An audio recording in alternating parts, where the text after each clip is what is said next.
La cité Vauban se trouve dans une ville de montagne, transfrontalière, entre la France et l'Italie, de 12 000 habitants, et c'est Briançon. Sa grande particularité, c'est qu'elle attire les touristes depuis longtemps parce qu'elle a été classée à l'UNESCO pour ses fortifications et aussi à l'intérieur, on a des monuments historiques très intéressants. Ça crée des effets de vidage-remplissage dans le sens où l'été et l'hiver, il y a énormément de monde qui arrive et après, on a cet effet de vidage où l'automne et le printemps, c'est beaucoup plus tranquille. Comme de nombreuses villes, la ville de Briançon s'est étendue au fil des années et du coup ça a créé différentes polarités, donc avec le renforcement de zones résidentielles et commerciales dans la partie basse de la ville et là dans la partie haute on a le centre historique qui du coup a un peu des difficultés en fait à maintenir sa vie, d'une part parce qu'il y a des problèmes de mobilité entre la ville haute et la ville basse, mais aussi parce que les gens parfois cherchent aussi d'autres modes d'habiter que le centre historique aujourd'hui ne propose pas, comme d'avoir de la lumière, des balcons, etc. Briançon, comme de nombreuses villes, est le support de 3 processus. D'un côté, il y a un effet de muséification, il y a une reconnaissance de sa valeur patrimoniale, mais l'autre effet, c'est que parfois on peut avoir l'impression d'évoluer dans un décor. On a un centre historique où en fait les gens du coup ne peuvent plus habiter. Du coup, on a l'effet d'un musée à ciel ouvert. Ensuite, le deuxième processus qu'on peut observer, c'est qu'il y a un abandon et une dégradation progressive du bâti, parce que justement, à cause de cet effet de vidage-remplissage, il n'y a plus des habitants à l'année qui prennent soin de leur logement, de leurs biens.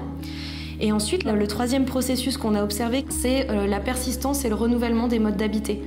Il y a malgré tout une vraie qualité de vie dans le centre historique, avec des habitants qui habitent à l'année, des logements sociaux, où il y a 142 ménages qui habitent là à l'année, avec des familles, avec des enfants. Et tout ça, c'est une richesse sur laquelle il faut s'appuyer pour construire le centre historique de demain.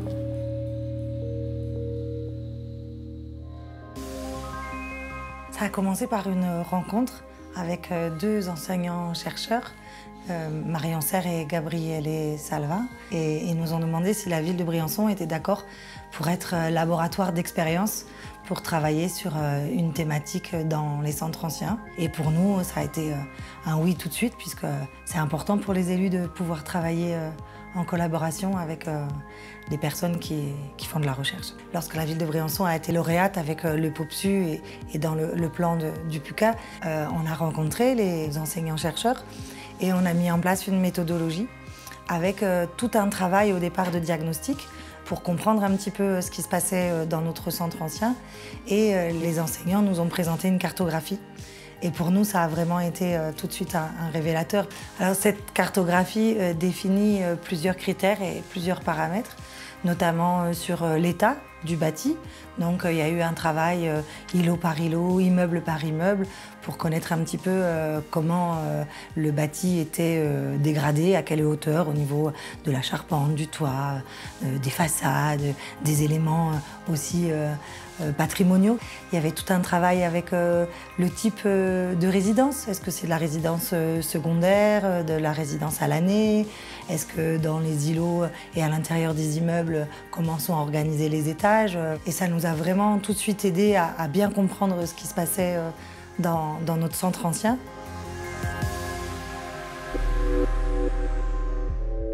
C'est vrai que j'habite ici depuis plus de 30 ans. Et en 30 ans, j'ai vu effectivement toute une évolution. C'est-à-dire que quand on est arrivé, il y avait des commerces de proximité, pharmacie, boucher, 2 épiciers, marchands de chaussures, coiffeurs, enfin c'est inimaginable tout ce qu'il y avait. Et petit à petit déjà, ce dont moi j'ai été témoin, c'est de la disparition du petit commerce. Tout était plus pratique dans la ville basse, parce qu'en bas, pour stationner, c'est plus facile, parce qu'on est plus proche des hypermarchés. Ce phénomène-là, en plus, a été renforcé par la disparition des services publics. Le tribunal, l'ancienne école des infirmières, l'antenne des HLM, la maison des solidarités. Et puis ben voilà qu'on ferme la bibliothèque. On oublie tous les aspects très positifs qu'il y a dans cette vieille ville pour aller sur un modèle standard comme ce qui se passe en bas.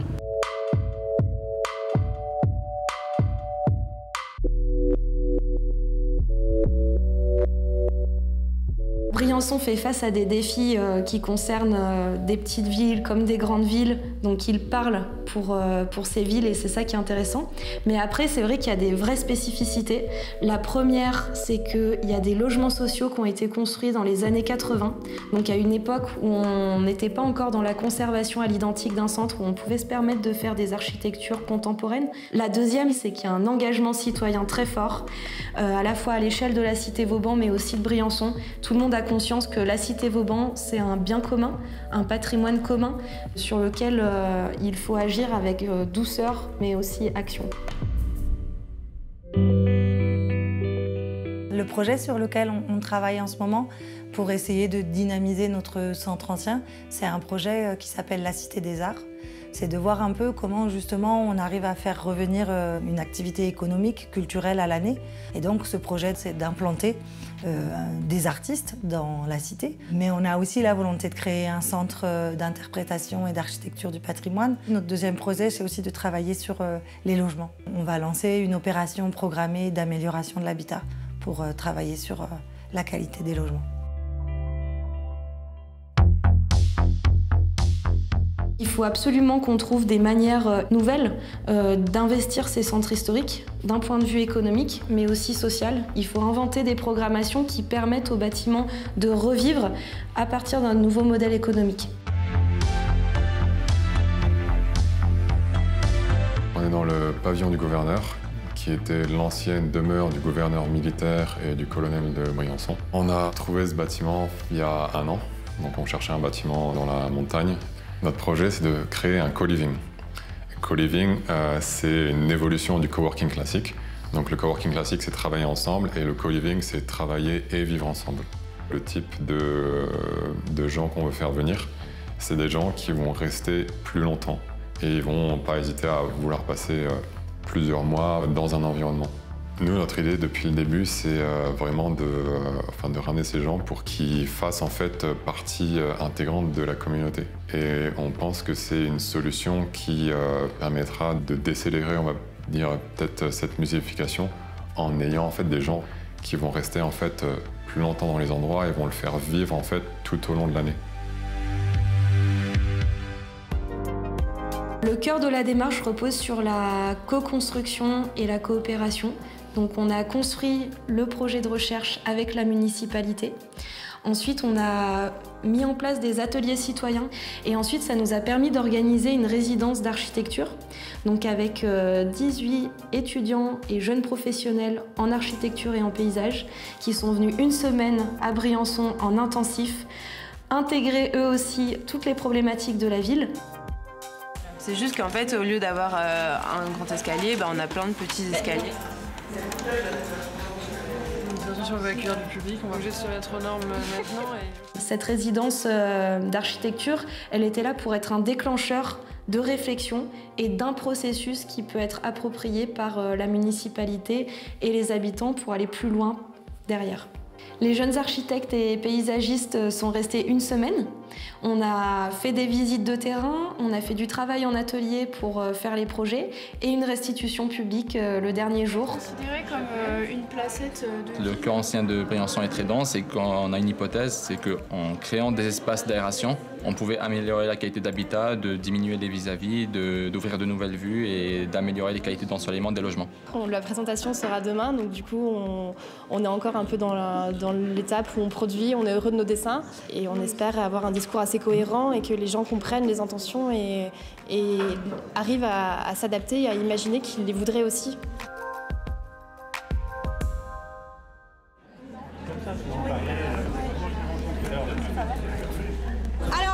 Un petit peu de silence s'il vous plaît.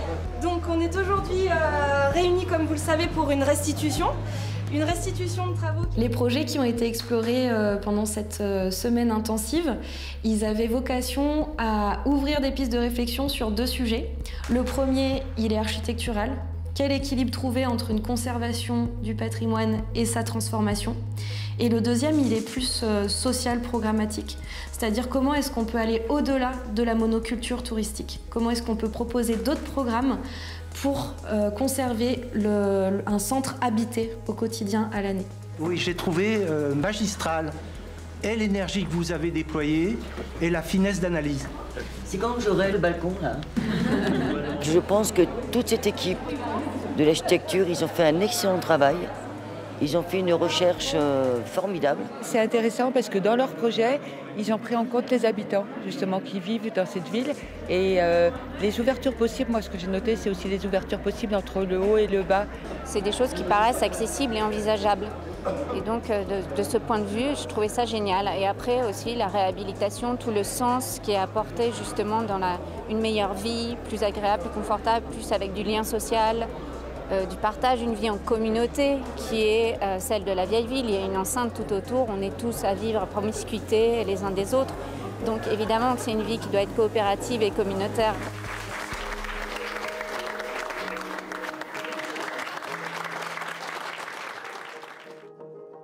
La co-construction, c'est un enjeu fondamental aujourd'hui. C'est-à-dire, on n'a pas d'un côté les chercheurs qui seraient dans leur laboratoire à réfléchir autour de questions théoriques, et puis de l'autre, les praticiens, les élus, les services techniques. Chacun sont porteurs d'une connaissance et elle nécessite d'être croisée, d'être métissée, d'être mise en dialogue. L'enjeu de la co-construction, c'est de poser autour d'une table un dialogue constructif entre l'ensemble des parties prenantes, les élus, les chercheurs, les services techniques, mais aussi les citoyens, les habitants, pour co-construire le territoire de demain, comprendre quelles sont ses forces, quelles sont ses fragilités, mais aussi comprendre quelle transition auquel le territoire est confronté aujourd'hui. On espère que notre recherche aura des effets à plus ou moins court terme. Déjà, ça peut être une base solide pour la municipalité en termes de diagnostic pour prolonger des études sur comment rénover le centre ancien. Et ensuite, on espère aussi que les habitants qui vont sans doute se créer en tant que collectif des habitants de la vieille ville, vont pouvoir faire valoir leurs idées et du coup que notre action, elle aura permis davantage d'échanges finalement entre la municipalité, les habitants et les institutions comme l'architecte des bâtiments de France par exemple.